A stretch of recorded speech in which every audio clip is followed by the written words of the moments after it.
Flash kartdan necə istifadə etmək lazımdır? Bunu sual veriblər mənə. Flash kart taxanda əvvəlcə aşağıdan görürsünüz, flash kart yer var burada. Bu Malibu'nun komplektasiyalarına görə dəyişilir. Burada olan var, qol altında olan var və arxa kondisionerin altında, havalandırma yerinin altında da 101 yerdə olur. Amma sadə versiyalarda sadəcə bir dənə yerdədir, o da bu hissədə. Flash kartı biz taxdıqdan sonra monitorda nə edirik? Əvvəlcə burada gördüyünüz kimi musiqi şahisi var, onu basırıq. Və burada gördüyünüz kimi iPhone, FM və burada USB çıxır. Yəni flash kartınız. Əgər burada çıxmasa, bu mor düyməsinə basırsınız, burada o flash kartının şahesini görəcəksiniz.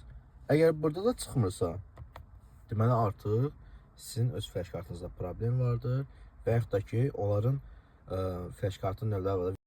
Flash kartın formatını FAT32 formatına dəyişirsiniz kompüter vasitəsilə, ondan sonra işləməyə başlayır. Xeyirli olsun.